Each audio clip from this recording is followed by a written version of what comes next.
छत्तीसगढ़ में फिर एक बड़ा हमला हुआ है। सुकमा में कई जवान शहीद हो गए हैं। और क्यों ऐसा होता है कि जवानों को वीरगति प्राप्त होती है? माओवादियों से कैसे वो हमेशा निपटने में मुश्किल आती है उनके सामने? इस पर बात करने के लिए हमारे साथ प्रकाश सिंह जी हैं, जो कि बीएसएफ में भी उच्च पद पे रहे हैं, डीजीपी भी रहे हैं।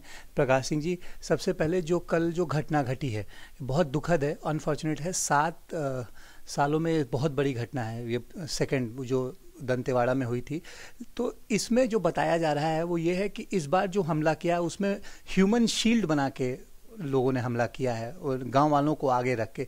ये कितना बड़ा स्ट्रैटेजी और टैक्टिकल आप इसे मानते हैं?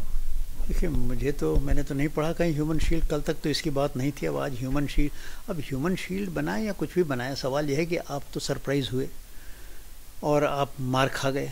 आप कहते हैं कि आपने कुछ नक्सलियों को मारा पर किसी का शव तो मिला नहीं, इसलिए आपकी बात पे एक बड़ा प्रश्नसूचक चिन्ह लग जाता है। देखिए, जो भी घटना हुई है उसको समझने की ज़रूरत है। इसमें हर स्तर पे फेलियर है, हर स्तर पे फेलियर है। कोई भी अपनी जिम्मेदारी से बच नहीं सकता। केंद्र सरकार से ये पूछा जाना चाहिए कि आखिर 50-55 दिन हो गए, आपने अभी तक डायरेक्टर जनरल सीआरपीएफ की नियुक्त क्यों नहीं की? क्या दिक्कत है भाई? आपको मालूम है किस तारीख को दुर्गा प्रसाद रिटायर होने वाले हैं? आपको मालूम है कौन अधिकारी उपलब्ध हैं? उनका पैनल बनाने में, एक सही आदमी का चयन करने में कितना टाइम लगता है?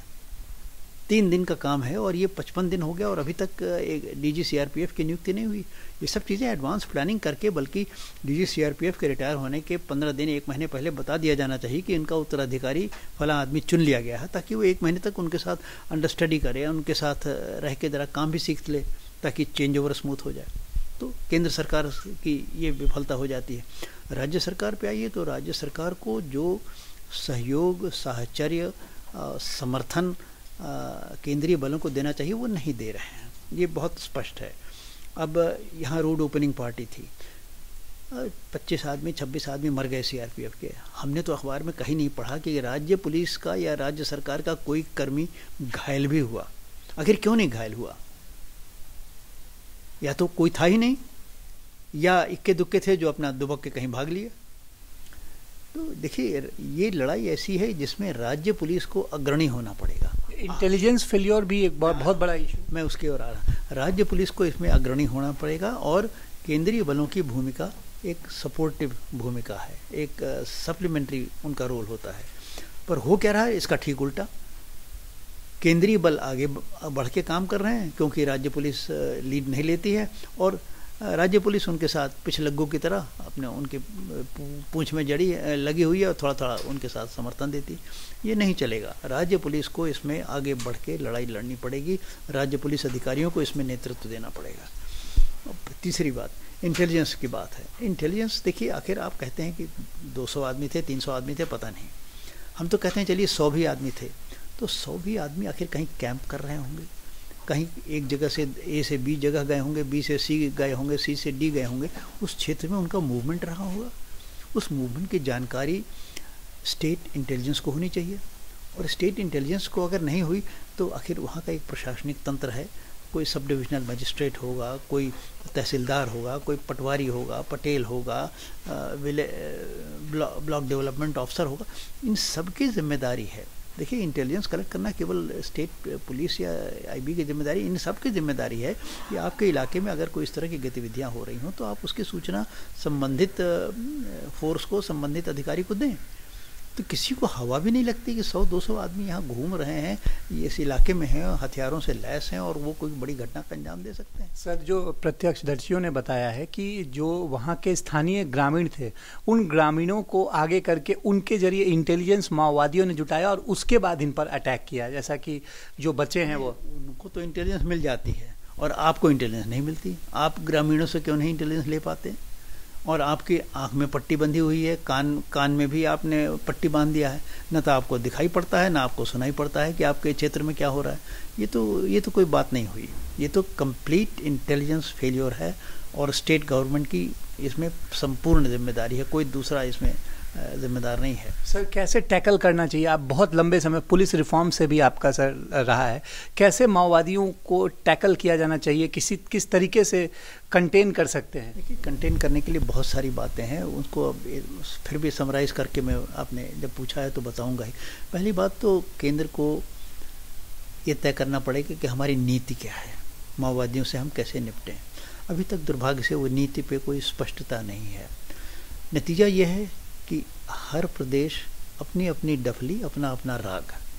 नीतीश बाबू एक भाषा बोलते हैं, ममता बनर्जी दूसरी भाषा बोलते हैं, रमन सिंह तीसरी भाषा बोलते हैं। कुछ पता नहीं कि कोई समन्वित नीति अभी नहीं है जो पूरे भारत में लागू हुई हो। चाहिए कि होना ये चाहिए कि केंद्र सरकार सारे मुख्यमंत्रियों की बैठक बुलाए और उसके बाद उनसे 1 दिन 2 दिन 3 दिन तक, जब तक राय एक न बने तब तक बहस करते जाएं, और फिर जो 5, 6, 7, 8 बिंदु निकलते हैं जिस पर सहमति बन जाती है कि हाँ ये हमारे, उसको कहते हैं कि भाई इस नीति के अनुसार हम सब लोग काम करेंगे। ऐसा अभी कोई नीति नहीं है।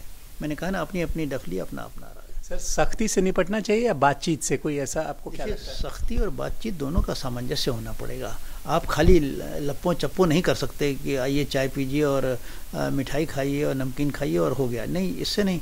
सख्ती और बात दोनों का सामंजस्य होना पड़ेगा। बात का ऑप्शन खुला होना पड़ेगा, खुला रहना चाहिए। हम बात करने के लिए तैयार हैं, पर बात करने में की रेलेवेंस तभी होती है जब आप कहिए कि भाई चलिए अब कोई घटना नहीं होगी, हम आज 25 तारीख है, हम अगले महीने की 10 तारीख से 10 मई से बात शुरू करेंगे। अगले 15 दिन कोई घटना नहीं होनी चाहिए, ना सिक्योरिटी फोर्सेस किसी को कहीं ऑपरेशन करेंगे, ना आप कोई ऑपरेशन करेंगे। तो इस तरह कुछ बेसिक, जब कुछ ग्राउंड वर्क हो जाए तब तो बात हो सकती है। पर आप किसी बात पे सहमत भी ना हो तो बात किस बात पे हो? आप कहें कि नहीं हम तो यहाँ पे इंडियन स्टेट को उखाड़ फेंकने के लिए कृत संकल्प हैं, तो फिर बात करना ही बेकार है। अरे बात करिए, उसके बाद जब बात न बने तो फिर आप लड़ाई लड़िएगा। सर इससे पहले जो सरकार थी केंद्र की, उनके समय 76 लोगों की मौत हुई, 76 जवानों की, अब फिर 25 की। लगता है कि दोनों सरकारें जो है एक ही तरीके से काम करी, कोई डिसाइड नहीं कर पा रहा है कि प्रायोरिटी क्या है, कैसे इसको रोका जा सकता है, क्या किया जा सकता है। केवल निंदा कर देने से काम चलेगा नहीं। जी हाँ, आप सही कह रहे हैं। दोनों सरकारों में कन्फ्यूजन था और दुर्भाग्य से वो कन्फ्यूजन अभी भी बरकरार है। और मतलब केंद्र सरकार से जो नीतिगत क्लैरिटी, स्पष्टता होनी चाहिए, वो नहीं है अभी तक। और राज्य सरकारें, उसके अभाव में राज्य सरकारें अपना अपना ढंग से इसको निपट रही हैं। तो ये बड़े अफसोस की बात है कि सरकार को बने 3 साल हो गया, परंतु माओवादियों से कैसे निपटा जाए इसके बारे में सेंट्रल गवर्नमेंट से अभी तक कोई क्लियर डायरेक्शंस नहीं हुए। केंद्र पिछली सरकार में भी नहीं हुए थे, पर वो चिदम्बरम साहब ने फिर भी एक बड़ी कंजूसी से 3 शब्दों में उसको व्याख्या करने की कोशिश की थी। वो शायद था क्लियर, होल्ड एंड डेवलप।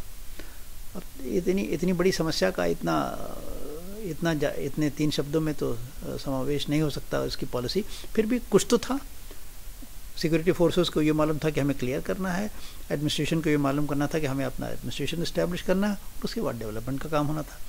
पर इस सरकार में वो भी बात नहीं हुई है। तो ये इस पर ज़रा सोचने की ज़रूरत है। हालांकि अफसर लगे हैं, योग्य अफसर हैं, विजय कुमार योग्य अफसर हैं, इसमें लगे हुए हैं, परंतु नीतिगत विषयों पर तो केंद्र सरकार से ही निर्देश आना पड़ेगा। सर एक आखिरी सवाल, जिस तरीके से माओवादियों को समर्थन मिलता है ग्रामीणों का, और सारा इंटेलिजेंस के अलावा उनको शेल्टर और बाकी चीज़ें मिलती है, चाहे वो दबाव में ही दी गई हों, लेकिन जो उनको मिल जाता है, जिस वजह से जो अभी जो बच के आए हैं उन्होंने बताया कि 200-300 लोगों की भीड़ में वो लोग आए थे, और इसलिए जो पुलिस फोर्सेस थी, सिक्योरिटी फोर्सेस थी, उन्हें देखकर गोलियां चलानी पड़ रही थी।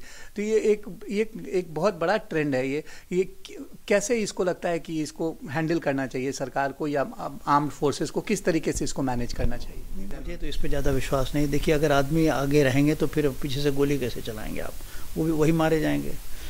तो ये सब बातें मुझे लगता है बहुत सारी कहानियाँ बनाई जा रही हैं, ये वास्तविकता से परे हैं। कुछ अपनी कमजोरी छिपाने के लिए या जैसा भी, ये कहानियाँ बनाई जा रही हैं। सीधी बात है। ग्रामीणों का समर्थन तो उन्हें मिलता है। ग्रामीणों का समर्थन तो है उनके साथ। आपके साथ क्यों नहीं है? जबकि सारे डेवलपमेंट का पैसा आपके पास है, सारा सरकारी संसाधन आपके पास है। ये तो आपका बहुत बड़ा फेल्योर है।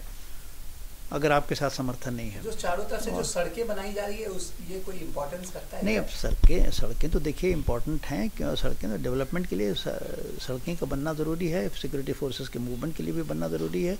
पर यह है कि अब सड़कें बना रहे हैं तो आप रोड ओपनिंग पार्टी भेजी गई, अब आप 20 आदमी एकदम गोला बना के आप खाना खा रहे हैं, अब ये तो कोई बात नहीं हुई, ये तो गलत तरीका है ना। आपको इतना सिखाया जाता है कि आप अब 2-2, 3-3 के समूह में अगर खाते रहते तो शायद ये बात ना उठती। पर एक अखबार में निकला है कि ये लोग खाना खा रहे थे बैठ के, बस वो गोली चली तो सब वहीं ख़त्म हो गए एक के बाद एक, जिसके पहले के हथियार उठाए उसके पहले ही वो मर गए। तो ये तो मतलब जो स्टैंडर्ड ऑपरेटिंग प्रोसीजर्स हैं वो उसको फॉलो नहीं करते, फिर उसके बाद मार खाते हैं। आप समअप करिए, इसको कैसे क्या करना चाहिए सर? करने के लिए बहुत कुछ है। देखिए, एक तो इसके माओवादियों से निपटने की नीति बनानी चाहिए, नंबर 1। नंबर 2, राज्य पुलिस और केंद्रीय बलों में पूरा एक सहयोग समर्थन होना चाहिए। तीसरी बात, इंटेलिजेंस इम्प्रूव करने की ज़रूरत है, और इंटेलिजेंस केवल आईबी और स्टेट स्पेशल ब्रांच का काम नहीं, ये पूरी प्रशासनिक तंत्र इसमें लग जाना चाहिए। चौथी बात, इसमें जो भी फोर्सेस इन क्षेत्रों में डिप्लॉयड होती हैं वो उनको 3 चीज़ें सुनिश्चित करनी पड़ेगी: first class leadership, first class weapons, first class training. अगर ये तीनों चीज़ें नहीं हैं तो फोर्सेस को वहाँ मत भेजिए, वो सिवा बलि का बकरा बनेंगे और कुछ नहीं बनेंगे। और अगला बिंदु यह है कि देखिए, winning hearts and minds, that is very important. मतलब ऐसी योजनाएं चलाइए जिससे लोग आपकी तरफ आकर्षित हों, लोगों को लगे कि सरकार हमारे लाभ के लिए है और ये माओवादी हमको बहका रहे हैं। और फिर और भी बहुत सारी बातें हैं, प्रोपेगेंडा वॉर होना है, इत्यादि इत्यादि, बड़ी लंबी फहरिस्त है। जी, बात करने के लिए बहुत बहुत धन्यवाद। तो ये थे प्रकाश सिंह जी, जो कि बता रहे थे कि माओवादियों से निपटना है तो लोगों का दिल जीतना पड़ेगा। ये बहुत अहम कड़ी है जिसके लिए सरकार को ध्यान देने की ज़रूरत है। कैमरामैन चेतन भारद्वाज के साथ गवर्नेंस नाउ के लिए रामेश श्रीवास्तव।